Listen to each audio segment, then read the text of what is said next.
안녕하세요. 오늘은 차트 분석에서 가장 강력한 무기 중 하나인 볼린저 밴드 완전 정복 가이드입니다. 볼린저 밴드는 돌파 매매, 추세 반전, 그리고 눌림목 매매에 있어서 가장 강력한 지표 중 하나입니다. 오늘 영상에서는 이 지표를 활용해서 퀄리티 높은 진입 타점을 잡는 방법을 실제 차트와 함께 보여드리겠습니다. 이 영상 하나만 끝까지 보셔도 여러분은 볼린저 밴드 전문가가 되실 수 있을 겁니다. 건너뛰지 말고 끝까지 시청해주세요. 오늘 다룰 내용은 다음과 같습니다. 첫째, 볼린저 밴드의 기초 원리를 배웁니다. 여기서 변동성의 개념과 볼린저 밴드가 그걸 어떻게 보여주는지 이해할 거고요. 둘째, 볼린저 밴드를 활용한 세 가지 핵심 매매 전략을 알아봅니다. 바로 돌파 매매, 추세 반전, 눌림목입니다. 먼저 볼린저 밴드의 기초 원리를 알아보겠습니다. 볼린저 밴드는 변동성을 기반으로 한 지표입니다. 그래서 우리는 먼저 이 변동성이란 게 뭔지 확실히 잡고 가야 합니다. 쉽게 말해서 변동성은 캔들이 움직이는 속도라고 정의할 수 있습니다. 캔들은 항상 똑같은 속도로 움직이지 않습니다. 변동성이 작고 천천히 움직이는 횡보 구간이 있는 반면 변동성이 크고 빠른 속도로 움직이는 추세 구간이 있습니다. 변동성이 작은 구간에서는 캔들의 움직임이 작으며 뚜렷한 방향성이 없는 양봉이나 음봉 캔들이 많이 나옵니다. 이런 구간을 우리는 흔히 횡보장 또는 박스권 구간이라고 부릅니다. 이럴 때는 캔들이 많이 움직이지 않기 때문에 매매하기가 쉽지 않습니다. 하지만 움직임이 어느 정도 균일하게 패턴을 만들고 있어 어느 정도 예측이 가능하다는 장점이 있죠. 반면에 변동성이 큰 구간이 있습니다. 이때는 캔들이 아주 빠르고 급격하게 움직입니다. 큰 가격 변동과 함께 몸통이 긴 캔들들이 나타나죠. 이런 움직임은 아주 강한 방향성을 가집니다. 우리는 이런 구간을 추세장이라고 부릅니다. 이때는 매매가 상대적으로 쉬운 편에 속하죠. 하지만 캔들이 어느 방향으로든 크게 튀일 수 있기 때문에 손절을 포함한 매수와 매도를 아주 과감하고 결단력 있게 해야 합니다. 정리하자면 변동성이 낮을 때는 보수적인 트레이더가 되어야 하고 변동성이 높을 때는 공격적인 트레이더가 되어야 합니다. 그렇다면 이 변동성을 어떻게 눈으로 확인할까요? 여기서 볼린저 밴드를 활용할 수 있습니다. 볼린저 밴드는 시장의 변동성을 아주 쉽게 알아차릴 수 있도록 설계되어 있습니다. 기본적으로 3개의 선으로 구성되어 있으며 초기 설정은 20일 이동평균선에 표준 편차 2배를 사용합니다. 가운데 있는 이 선이 20일 이동평균선입니다. 상단 밴드는 이 중심선에서 표준 편차 2를 더한 값, 하단 밴드는 표준 편차 2를 뺀 값입니다. 먼저 변동성이 낮을 때를 한번 보겠습니다. 밴드의 폭이 극도로 좁아지고 캔들은 그 안에서 옆으로 움직입니다. 그리고 캔들이 상단 밴드와 하단 밴드 사이를 계속 왔다 갔다 하죠. 보시다시피 캔들의 대부분의 시간을 밴드 안에서 머무릅니다. 캔들이 상단 밴드 위쪽을 찌르고 종가를 마감하면 즉시 아래로 하락하고 반대로 하단 밴드 아래로 찌르고 마감하면 즉시 위로 상승합니다. 반대로 변동성이 높을 때는 밴드 폭이 확 넓어집니다. 그리고 캔들은 상단이나 하단 밴드에 딱 붙어서 움직이죠. 상승 추세에서는 캔들이 상단 밴드 근처에 머뭅니다. 반전되지 않고 밴드 위에서 몇 개의 캔들이 계속 마감되기도 합니다. 하락 추세도 마찬가지죠. 하단 밴드 근처에 머물며 반전 없이 캔들이 계속 만들어집니다. 이렇게 볼린저 밴드는 우리에게 시장 변동성을 한눈에 보기 쉽게 알려주는 막강한 지표입니다. 여러분이 만약 돌파 매매를 한다면 밴드 폭이 좁아졌을 때는 피해야 합니다. 밴드의 폭이 넓을 때만 매매해야 하죠. 반대로 추세 반전 매매, 즉 역추세를 노린다면 밴드가 넓을 때는 피하고 좁을 때만 매매해야 유리합니다.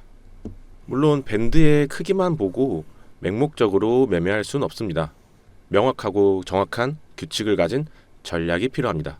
자, 그럼 볼린저 밴드를 활용한 기본 전략 3가지를 알아보겠습니다. 첫 번째 전략, 돌파 매매입니다. 돌파 매매는 캔들이 횡보장을 뚫고 나와서 추세로 전환되는 지점입니다. 정확한 타이밍에 들어간다면 아주 짧은 손절 라인으로 큰 수익을 기대할 수 있습니다. 볼린저 밴드는 바로 이 타이밍을 잡는데 적극 활용할 수 있습니다. 먼저 횡보 구간을 찾아봅니다. 볼린저 밴드가 좁아진 구역이죠. 물론 이 기간 동안 캔들도 옆으로 기어가듯 움직여야 합니다. 이렇게 횡보하는 구간을 찾았다면 캔들이 횡보하는 동안의 대부분을 밴드 안에서 머물렀는지 확인합니다.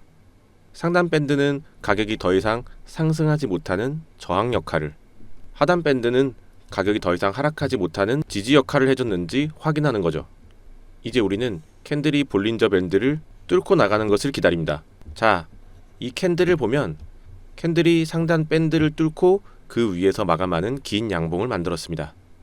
아까 말했듯 캔들은 일반적으로 밴드 안에 머무르려고 합니다. 그런데 이런 돌파가 나왔다는 건 시장에 아주 강력한 힘이 생겼다는 신호입니다. 따라서 이건 돌파 매매의 긍정적인 매수 타점이 됩니다. 이번엔 하락 돌파 매매를 보겠습니다.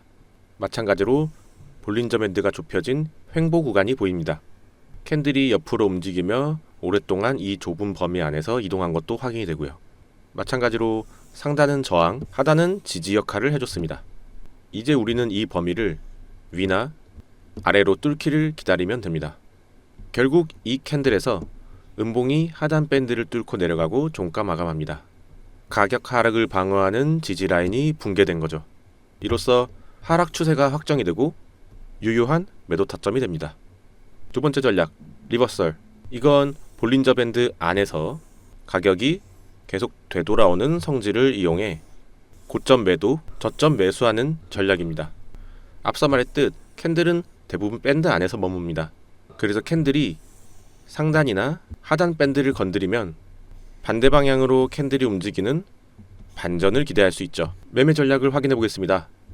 여기 캔들이 밴드 안에서 횡보하고 있습니다. 상단 밴드와 하단 밴드가 캔들을 잘 가둬두고 있죠. 이 캔들이 상단 밴드를 터치하자마자 즉시 반전되어 하락합니다. 그리고 하단 밴드까지 내려가죠. 여기서 다시 한번 상단 밴드를 터치하고 즉시 반전됩니다. 이번에도 캔들은 하단 밴드까지 내려갑니다. 즉, 횡보장에서는 상단 터치 시 매도, 하단 터치 시 매수라는 아주 심플한 전략이 가능합니다. 단, 이건 추세가 형성되기 전 횡보장에서만 유효하다는 점을 잘 인지해야 합니다. 세 번째 전략, 풀백, 즉 눌림목입니다. 눌림목은 추세장에서 가장 쉽게 매매할 수 있고 큰 수익을 기대할 수 있는 매매 방법 중 하나입니다. 먼저 시장의 추세를 파악해야 합니다. 캔들이 상단 밴드와 중심선 사이에서 움직인다면 우리는 이걸 상승 추세로 볼 수 있습니다. 이런 상승 추세에서 상승하는 캔들에 바로 매수하기보다는 가격이 잠시 주춤하는 조정 시기인 눌림목에서 매수 기회를 찾습니다. 캔들은 보통 상승 추세 중 중심선, 즉 21선까지 가격이 눌리는 경향이 있습니다. 그래서 우리는 이 중심선 부근에서 매수 기회를 노릴 수 있습니다. 마찬가지로 캔들이 중심선과 하단 밴드 사이에서 움직인다면 이건 하락 추세로 예상해 볼 수 있습니다. 이런 하락 추세에서도 바로 매도하기보다는 가격을 한번 되돌려주는 반등에서 매도 기회를 찾습니다.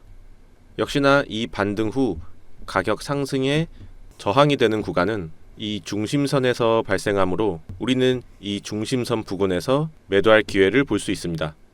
자, 이렇게 볼린저 밴드를 활용한 세 가지 핵심 전략을 알아봤습니다. 볼린저 밴드는 돌파 매매, 추세 반전, 그리고 눌림목 매매에 있어서 가장 강력한 지표 중 하나인 것은 분명합니다. 단, 볼린저 밴드는 마법의 지팡이가 아닙니다. 현재 시장이 횡보 중인지 추세가 진행 중인지 파악하게 해주는 좋은 나침반일 뿐. 오늘 영상은 여기까지입니다. 여러분의 매매에 도움이 되길 바라겠습니다. 감사합니다.